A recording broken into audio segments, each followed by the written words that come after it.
कक्षा 8 के बच्चे, अध्याय 16 का इंट्रोडक्शन आपका ख़त्म हो गया है।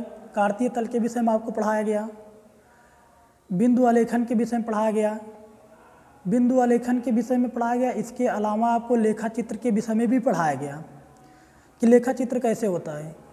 तो अगर जिन बच्चों ने वीडियो नहीं देखा है तो पिछले वीडियो को पहले देखें। फिर आज हम यहाँ पर एक्सरसाइज शुरू करने वाले हैं अध्याय 16। तो अध्याय 16 में यहाँ पर देखिए पहला क्वेश्चन दे रखा है, रिक्त स्थानों में उपयुक्त शब्द भरिए। हमें यहाँ पर कुछ शब्दों को भरना है, यहाँ पर हमें कुछ शब्दों को भरना है जो उपयुक्त हों। ऐसा नहीं है कि जो मन कर रहा है हम उसी को भर देंगे। तो अब देखते हैं क्वेश्चन क्या कर रखा है। पहले सवाल में दे रखा है एक्स अक्ष तथा वाई अक्ष। उसने कहा कि एक्स अक्ष तथा वाई अक्ष दोनों को सम्मिलित रूप से, देखिए भैया, अगर एक्स अक्ष और वाई अक्ष दोनों को अगर हम सम्मिलित रूप से लेते हैं, हम आपको वीडियो में बताए हैं इंट्रोडक्शन में कि अगर हमारे पास एक्स अक्ष और वाई अक्ष दोनों सम्मिलित रूप से आ जाए तो उसे हम बोलते हैं निर्देशांक, उसे हम कहते हैं निर्देशांक।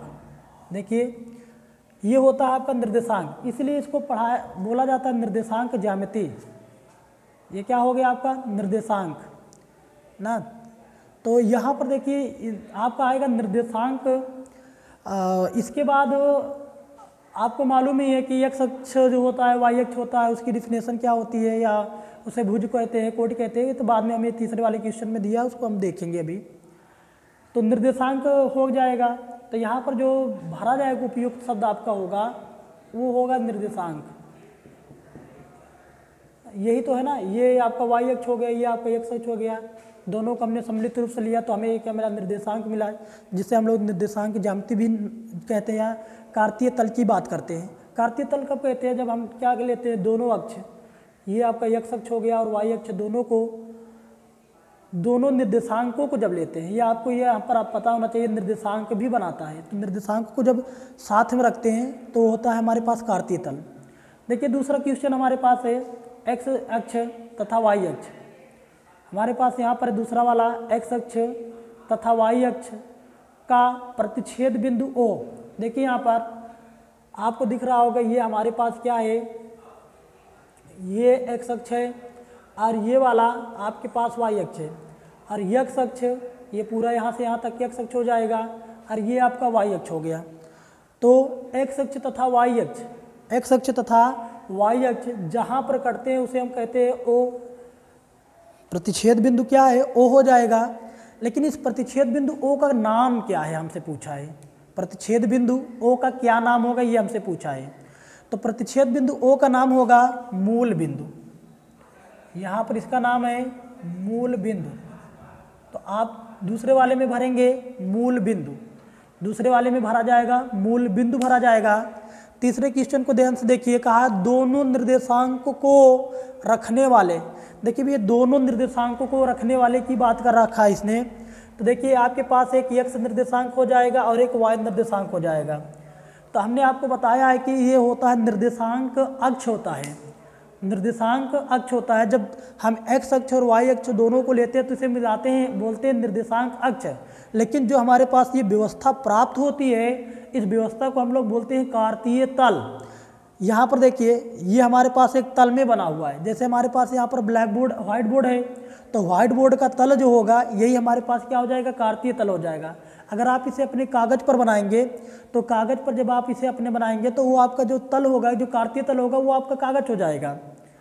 तो यहाँ पर देखिए, तो इसने कहा कि निर्देशांक को रखने वाले, दोनों निर्देशांक को रखने वाले, तो ये पूरी जो व्यवस्था आपको मिलती है, इस पूरी व्यवस्था का नाम होता है कार्तीय तल, नाम होता है कार्तीय तल।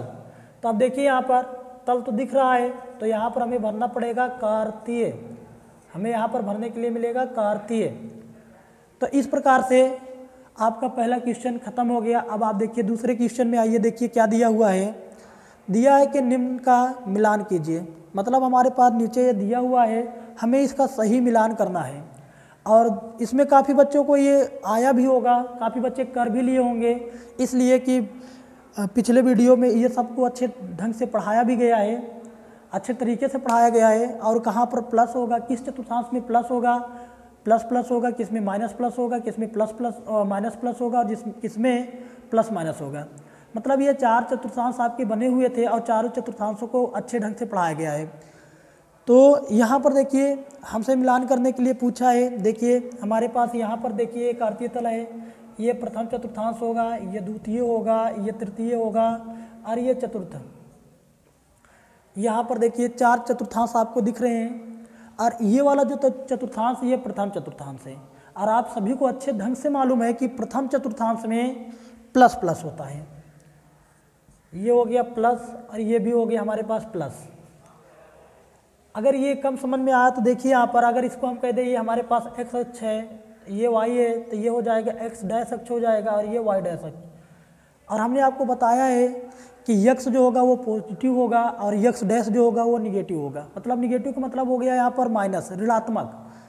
यहाँ पर वाई जो है प्लस, वाई डैश माइनस होगा।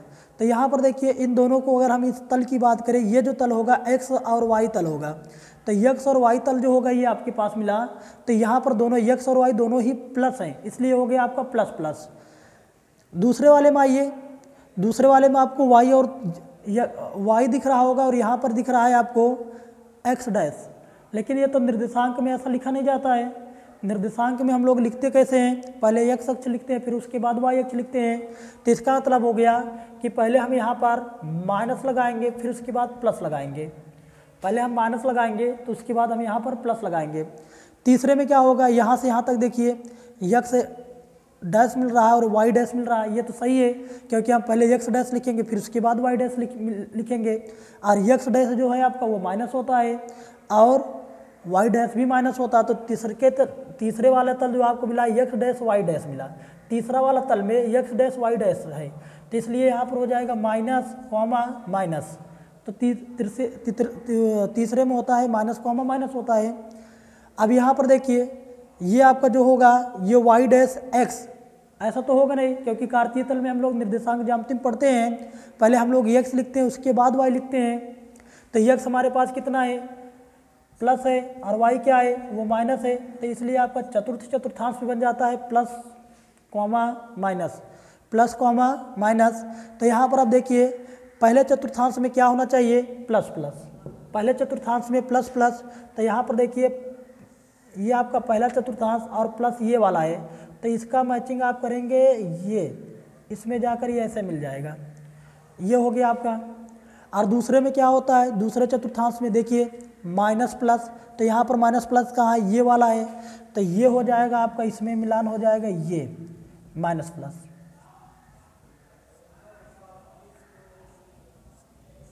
Minus plus. तीसरे चतुर्थांश में क्या होता है, minus comma minus, minus comma minus.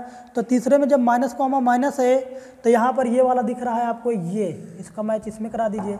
अब एक शेष आपका बचा हुआ है, शेष आपका बचा हुआ है, तो शेष आपको सबको पता है इसी में जाएगा। वैसे भी आपको याद भी होगा कि प्लस माइनस होता है, ये हो गया ये वाला। तो इस तरीके से आपका दूसरा क्वेश्चन सॉल्व हो गया। अब आप देखिए तीसरे क्वेश्चन में क्या दे रखा है, भुज और कोट की परिभाषा दीजिए, भुज और कोट की परिभाषा दीजिए। इस चीज़ को इंट्रोडक्शन वीडियो में हम पढ़ाए हैं और समझाए भी हैं, क्यों यक्ष अक्ष की दूरी को हम लोग कोट कहते हैं और क्यों वाई अक्ष की दूरी को हम भुज कहते हैं। इसको हम बहुत अच्छे से समझाने का प्रयास वहाँ किए हैं। तो जिन बच्चों ने नहीं देखा है एक बार इसकी वीडियो जाकर वहाँ पर देख लें। और हम यहाँ पर परिभाषा बता देते हैं कि इसकी परिभाषा क्या है। देखिए यहाँ पर हम लोग लिखेंगे भुज, भुज की जो डिफिनेशन होगी, भुज की डिफिनेशन है वाई अक्ष से दूरी को, वाई अक्ष से दूरी को भुज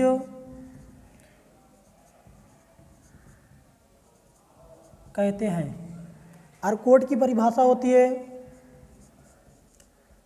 कोट यहाँ पर हो जाएगा एक्स अक्ष से दूरी को कोटि कहते हैं।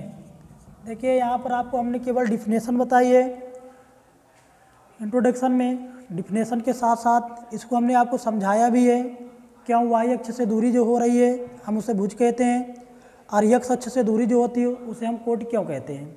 तो इन सभी क्वेश्चन को आप नोट कर लीजिए, और चौथे क्वेश्चन से हम आपको अगले वीडियो में पढ़ाएंगे कि चौथा क्वेश्चन क्या है। नोट कर लीजिए।